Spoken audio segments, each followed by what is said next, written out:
السلام عليكم ورحمة الله وبركاته. مساء الفل والياسمين. ازيكم يا حبايب قلبي؟ عاملين ايه؟ اخباركم ايه يا غاليين؟ طمنوني عليكم. شكرا جدا لكل كلمة حلوة اتكتبت لي، جالي تعليقات جميلة عجباني قوي قوي. شكرا ليكم جميعا، ويا رب اكون عند حسن ظنكم ان شاء الله.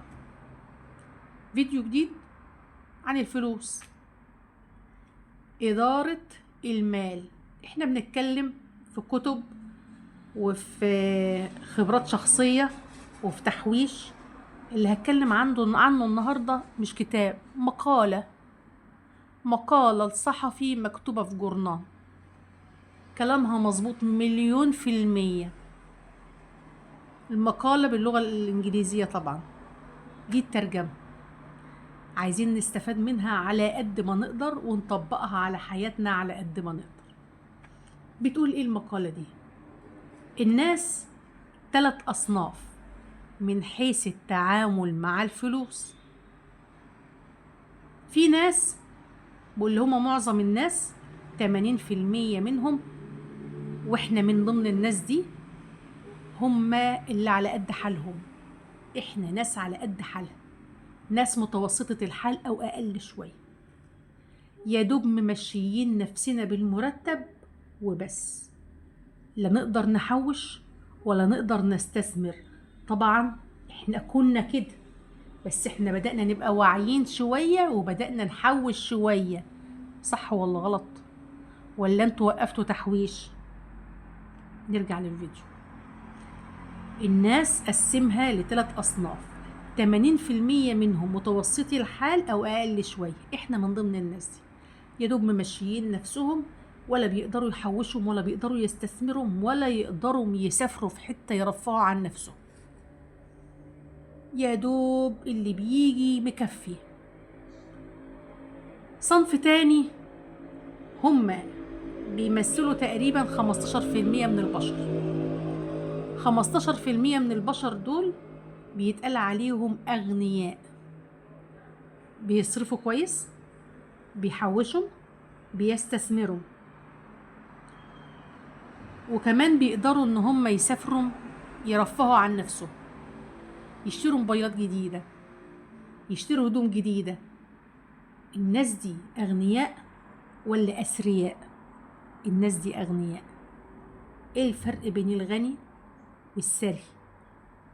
الغني هو اللي معاه فلوس بيعمل بيها كذا حاجة، بيصرف على نفسه وبيستثمر وبيحوش، بس لو مات وفلوسه اتقسمت على الورثة تبدأ فلوسه تقل فتتلاشى، ما عادتش تبقى موجودة. ده الغني. الثري هو اللي معاه فلوس أكتر شويتين، هو اللي عامل شركات وعقارات وحاجات كتير جدا من الأصول أو من المصادر الدخل، اللي لو مات وتقسمت مصادر الدخل دي على الورثة تفضل تدخل لهم أرباح والفلوس ما تقلش. ده الفرق بين الغني والثري. الناس العادية، عامة الناس اللي احنا منهم 80%، الأغنياء 15%، الأثرياء 5%. طيب، لو جت رسالة لكل البشر إن تم وصول حوالة أو تم تحويل 10,000 جنيه إلى حسابكم، هيبقى رد الناس دي إيه على الرسالة دي؟ لو جت الرسالة دي لكل الناس اللي حواليا مثال، ورحت سألت كل واحد فيهم انت معاك كام، انت معاك كام، انت معاك كام.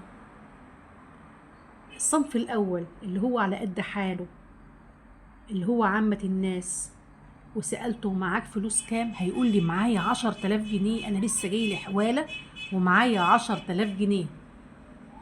ده عامة الناس اللي احنا منهم. أي فلوس تجيلنا شايفين إن كل الفلوس دي حيلتنا. احنا غلط، الناس دي غلط، ردها غلط، تعاملها مع الفلوس اللي جات لها غلط. الأغنياء، مش هتكلم عن الأثرياء النهاردة، لأن الأثرياء ده موال كبير قوي قوي قوي. ما اعتقدش احنا نقدر نوصل له، احنا هنوصل للاغنياء بس. الاغنياء لو جالهم رسالة ب10,000 جنيه ورحت سألت حد فيهم جالك فلوس قد ايه، هيقول لك جالي 3330 جنيه بس.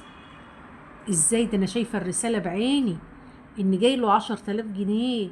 انت جاي لك فلوس كام يا عم؟ انت معاك كام؟ هيقول لي معايا 3330 جنيه بس. ليه؟ هو كذاب؟ لا، هو مش كذاب. الغني بيتعامل ازاي مع الفلوس اللي جاياله ايا كان الفلوس دي ايه؟ مرتب، حافز، آه، مكافأة، اي قرش يدخل له بيتعامل معاه ازاي؟ بيقسمه على 3: جزء التزامات أساسية، جزء تحويش، جزء استثمار. الالتزامات الأساسية هي ايه؟ الفواتير. جاله 10,000 قسمهم 3330. 3330 للالتزامات. ايه هي الالتزامات؟ الفواتير، مواصلات، علاجات، دروس، حاجات بتدفع كل شهر كل شهر كل شهر. 3330 حساب شخصي. ايه هي الحساب الشخصي؟ اكل وشرب، تصليح غسالة، تصليح تلاجة. تصليح غسالة والتلاجة ده مش كل شهر، يعني كل فين وفين ما بيحصل الكلام ده. تصليح شاشة، تصليح موبايل، ده حساب شخصي. يبقى الغني هيقسم فلوسه 3330 التزامات، الحاجات اللي بتتكرر كل شهر. 3330 حساب شخصي، الأكل والشرب والحاجات الطارئة اللي بيصرفها خلال الشهر. آخر 3330 دول استثمارات، دول ما بياخدش منهم ولا جنيه مهما كانت ظروفه ايه. استثمارات زي ايه؟ يعينهم في البنك ويجي لهم دخل، إيه، يدخل شريك في بضاعة، يشتري حاجة ويبيعها، يشتريها جملة ويبيعها، ده استثمار. يدفع مقدم شقة. هل 3330 يدفعوا له مقدم شقة؟ لا طبعا، اكيد هو معاه فلوس او محوش فلوس، النوع ده بيحوش. يدفع مقدم شقة وكل شهر يدفع 3330 دول قسط قسط قسط، ما هو ده استثمار. يبقى الغني بيقسم فلوسه على 3 بالتساوي. استحالة حاجة منهم تاخد من الحاجة التانية. يعني أنا دفعت الفواتير خلاص، والتزاماتي بتاعت كل شهر دفعتها خلاص. لو أنا غني خلصت فلوس الالتزامات، انتهينا. اتبقى معايا حتى لو 10 جنيه في فلوس الالتزامات، تفضل زي ما هي في ظرف الالتزامات، ما يتاخدش منها جنيه. طيب صرفت على الحساب الشخصي، خلصت فلوس الحساب الشخصي والشهر لسه ما خلصش ولسه ما جاليش المرتب الجاي، استحالة يمدوا ايديهم على 10 جنيه الباقية في الالتزامات، استحالة. بيعملوا ايه؟ بيستلفوا. طب يستلفوا وهم معاهم فلوس؟ عارف اي شخص فينا لو اخد من ظرف الالتزامات 10 جنيه 20 جنيه، الشهر اللي بعدها مش هيرجعهم تاني. هيقول ما كده كده فلوسي، التزامات ولا حساب شخصي ولا في البوك ولا في الشنطة، ما كده كده فلوسي، ايه يعني اما اخدت 10 جنيه من فلوسي حطيتها لفلوسي. لكن الاستلاف مجرد ما هيجي لهم دخل هيسدوه فورا. الاستثمار برضو ما بيجوش ناحية فلوسه نهائيا. ده الفرق بين عامة الناس وما بين الأغنياء.